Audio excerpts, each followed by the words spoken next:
Please join us in welcoming Dr. Jacqueline Phillips-Owen from South London Maudsley, also known as SLAM, one of the UK's leading mental health trusts. She'll be sharing insights on how we can better take care of our mental health and why it's such an important part of personal and community resilience. Let's give her a warm welcome.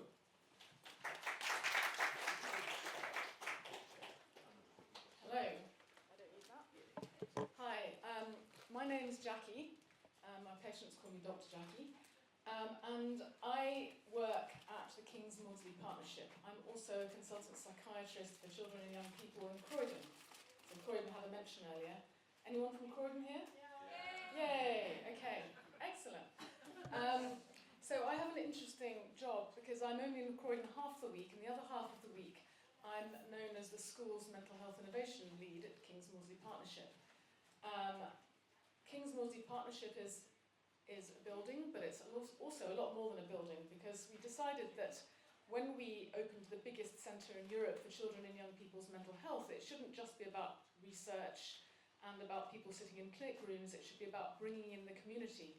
So I was tasked with the job of bringing in the community. Why is this so important? Or in Polly's words, what is the problem that I have to solve, that we all have to solve today? Well, this is the problem.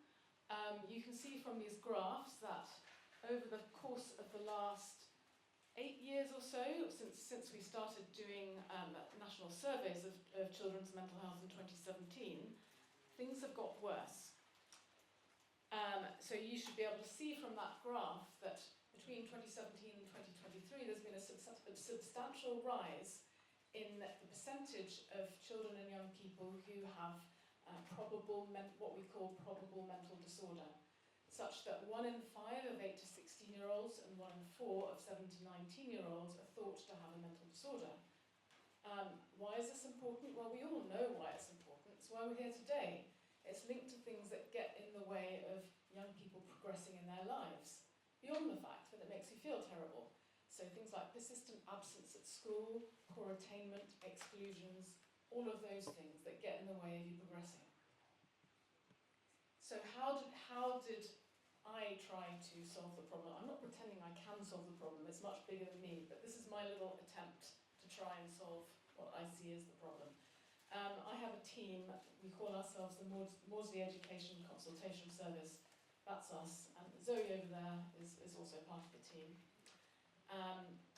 We put together this project which we call the School's Resilience Project. And I'm hoping my slides advance, but it doesn't seem like they want to. Just give me a moment. No, everything's crashed. Never mind, I'll just talk. So, the School's Resilience Project is it's something that we take into schools. We start off by surveying students in schools. We have an app which is called My Journey. It was developed at King's. We take it into schools. We ask students and their parents to answer questions. It's about their mental health. We get a sort of temperature check of what's going on in the school. And we know from the school's data the groups of kids within those schools who seem to be having the most difficulty with their mental health. And we can talk to the school about it. But the key is, it's not just the survey, because anyone can check off a box, right?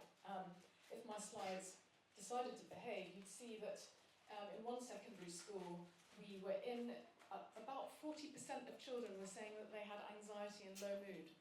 40%. And it wasn't just sort of low levels of anxiety and low mood, it was really high levels. So what's that about? What it's about, well, it's a variety of different things. It's not necessarily about a mental disorder. And I was the person earlier who said we need to stop medicalising distress. It's not necessarily about that. It's about things like, and the reason we know this is because we go into the schools, we speak to the kids who've checked off those boxes, we speak to their parents, and we say, please try and help us explain this graph, which seems to show that 40% of you are anxious and depressed. And they say things like, well, it's because we have to bottle it all up. We can't talk to our parents about it, because our parents don't really understand, and it will stress them out. And then they'll speak to the school, and then the school will do something, and we'll feel like we're being focused on too much, or we'll feel like we're in trouble. So that was one thing. Then the other thing they spoke about was social media. And then the other thing they spoke about was not feeling safe in their communities. Now, all of these things are not going to be solved by a pill. And to some extent they can be solved by therapy, but therapy is not going to get at the root of the problem. So this project is about trying to elevate the ideas of people who are actually having difficulties in the community and to think about proper solutions that don't involve sitting in a clinic.